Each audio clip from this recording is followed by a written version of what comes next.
Jerry Spencer turned to unemployed Americans, but says after 2 weeks, most couldn't cope. The farmer says, start over here and end over here. And that was the extent of their instructions. With the American workers, they all had to be taught all this and separate. And in addition to the fact that their bodies just were not built for it. I'm a supporter of President Donald Trump. Voted for him in this election and the last and the one prior to that. However, President Trump is about to allow JBS, the world's most corrupt beef organization, to become publicly traded in America. President Donald Trump will be the president that allows for the complete destruction of the small, independent family farms and cattle ranches if he allows this to go through. As much as I'm a supporter of many of the other things that Trump is doing, anything else in the world that we're working to accomplish and achieve doesn't matter when you have famine and you starve to death. So like this fruit is not going to be able to be harvested because it's too far gone. That's because on day one of the harvest, about half of their 120-person workforce wasn't there. Our harvest workforce is primarily immigrants. I would say the majority are from Mexico originally. They are skilled workers who come up every single year. A lot of people have a lot of fear based on their ethnicity, which is an unfortunate thing. Chandler says the fear over ICE raids isn't just present at his farm, but across many farms like his. For him, it means an unprecedented loss. So we are in a situation where we're going to have to leave probably 300 to 400 tons of fruit on the tree. It's going to be devastating. He and his wife are even looking for second jobs to make up for the loss. It's Joe from Georgia, so this is news out of Texas. But folks, these are alarm bells ringing for the entire United States, and our government is not listening. Overnight, multiple farms in the state of Texas completely shut down. And the reason for this shutdown was because they have lost almost 100% of their workforce. Now, we know this is the result of the immigration raids and stricter enforcement, but the ripple effect is going to be felt all the way across this country. Now, you've got crops that are rotting in the fields. You have livestock that is not being attended to at all. And that takes a lot of personnel. And we're talking, so now we're getting every area of food to include meat. And the communities that surround these farms, those businesses and those people who depend on the income from these farms, it's creating disasters for small communities in Texas. Now, this is not stopping at Texas farms. This is going to end up all the way across America, especially in the breadbasket, the middle of the nation, because they have tons of immigrant help. But folks, the alarm bells are ringing. Your food on your plate is being affected. So you got to think about it. It won't be soon until either prices go ridiculously high or you just won't have any food to buy. You know what they say, you reap what you sow. Well, some Texas farmers are finding that out the hard way. They voted Trump, they cheered the immigration crackdowns, they wore the MAGA hats with pride, and now they are going bankrupt because the very people they wanted deported were the same ones keeping their farms alive. Stay with me because this story gets wild. Down on illegal immigration is starting to affect the Texas agriculture industry. Some farmers say their workers are too scared to show up for work. Fox 4's Casey Stegall spoke with the Texas Agriculture Commissioner about the recent immigration raids. Casey. Hey, Steve, good to see you. The state Republican Agriculture Commissioner tells me that the stepped up immigration enforcement is taking a toll on the industry, not just here in Texas, but beyond, while federal immigration authorities say they're only doing their jobs. Just 40 miles or so south of the Dallas hustle and bustle. Row crops, hay production. Sits Lee Calvert's 2,000-acre Ellis County family farm. My father helps me, obviously. My little sister helps. My wife, huge help. I've got 3 sons, and they're coming along and doing what they can. Calvert knows he's lucky not having to rely on farmhands to check the chores off, because those who do say absenteeism among hired migrant help has disrupted their entire operations. They hear that ICE is coming, or they see somebody from INS roll up. Well, they just don't show up. They're scared to come to work. Texas Agriculture Commissioner Sid Miller tells Fox 4 dairy farmers have been hit the hardest. But on a dairy, those cows, they never stay milked. You milk them 3 times in a 24-hour period. So if the crew doesn't show up, these dairymen go into panic mode. Are you a U.S. citizen? Do you have documents to be here? Recent video posted to immigration rights groups' social media channels shows federal agents conducting raids on California farms. President Trump in the last week briefly paused this type of enforcement within a handful of economic sectors which rely heavily on migrant labor, like agriculture.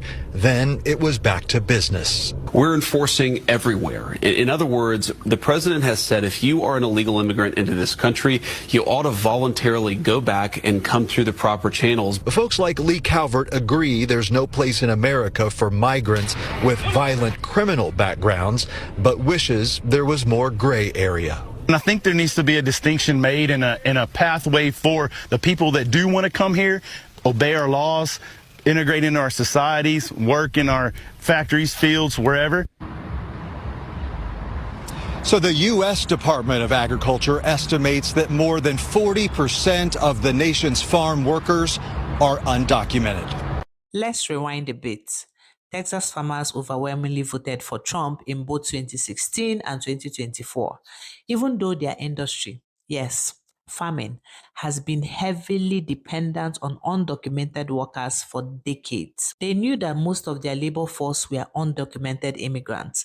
They knew that Trump's immigration policies were hardline, and they still said, build that wall. We don't want illegals here. America first. Except, who is picking your lettuce, buddy?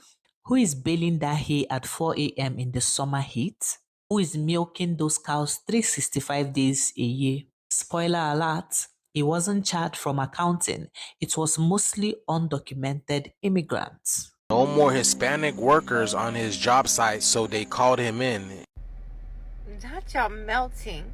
You all are like disintegrating into the rooftops and cement. Like, you voted for Trump so that he could take immigrants out to get jobs back that you never had. And you're dissolving outside in this heat. Y'all should have went for corporate jobs. Go take them out. Go take them out, because you all gonna go extinct at this rate.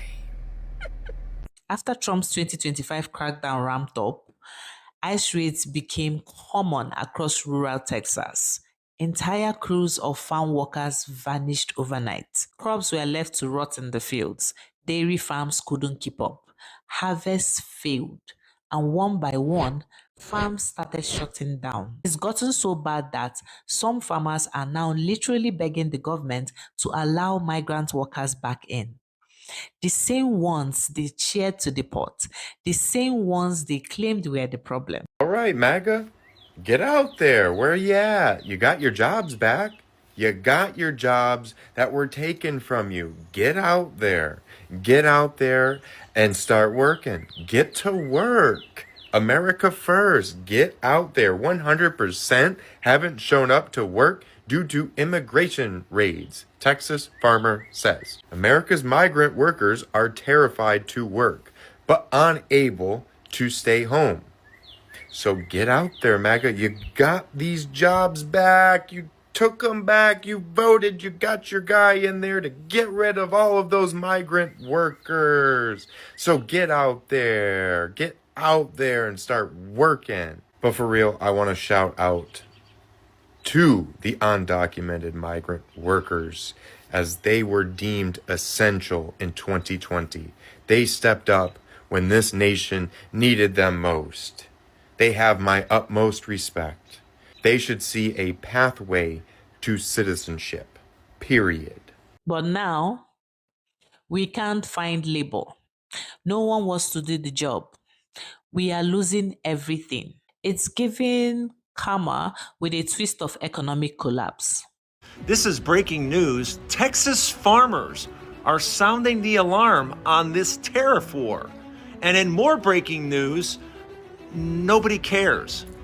Yeah, I don't know if it's just me or maybe it's some of you too, but as far as farmers sounding the alarm, I don't care. I have to admit, I don't care at all, because the last time Donald Trump was president, 100,000 farmers across the country lost their farms. Yeah. So overwhelmingly, farmers voted for this man again, knowing full well of his history the last time he was president. So from me to you, farmers, I don't care. I don't care how bad things get for you. I don't care if you lose your farm. I don't care if I don't care. At least I don't care to hear about it. I really don't. Because this is exactly what you voted for. And you're going to get what you voted for. You're going to get 4 more years of Donald Trump not giving a damn about farmers whatsoever. According to the agricultural economists in Texas, the labor shortage has cost billions in losses. Over 60% of farms in certain counties are reporting unsold or wasted produce. Some dairy farms have dumped milk by the thousands of gallons because there's no one to transport or process it. And remember, most Americans don't want these back-breaking, low-paid jobs. They just don't. Not when they can DoorDash, TikTok, or do freelance from an air-conditioned Starbucks. So if you push out undocumented immigrants without a replacement plan, guess what? The system crashes. And here is the most jaw-dropping part. Some of these farmers still support Trump. So I'm standing on a farm in Donnelly County that is owned and operated by a 4th-generation ag producer.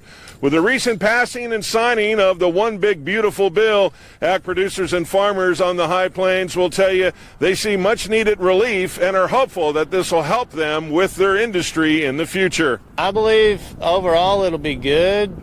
We definitely need a strong safety net for America's farmers. Some of these fixes are going to be way more permanent than some of the things that they've done.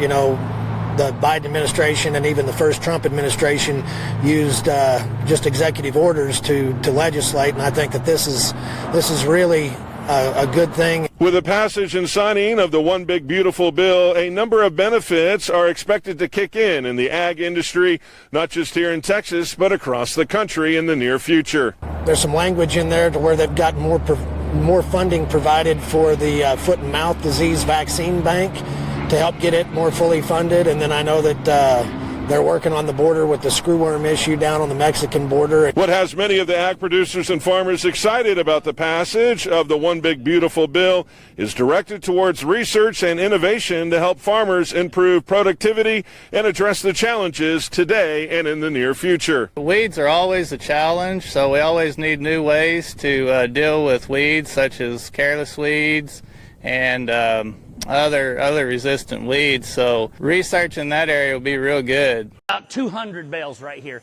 In the Harquahala Valley, Alfalfa has taken over the majority of our crops here for cattle feed, not only here locally, but in California and all over the world. alfalfa hay is big business, with Arizona farms exporting over $100 million of alfalfa overseas a year. Like I said, normally this warehouse is completely full of hay. Shannon Schultz is an alfalfa farmer and exporter. China made up about half of Arizona's exports. Now Schultz says Chinese farms are buying from other countries instead. With the current tariffs in place, which is a total of about 66% of retaliatory tariffs by China to us, it puts our product out of the marketplace. Still, Schultz says he supports the goals behind tariffs. I do support President Trump. But the clock is ticking. It could break us. I mean, it could break a lot of farmers. We got to have some answers here fairly quickly.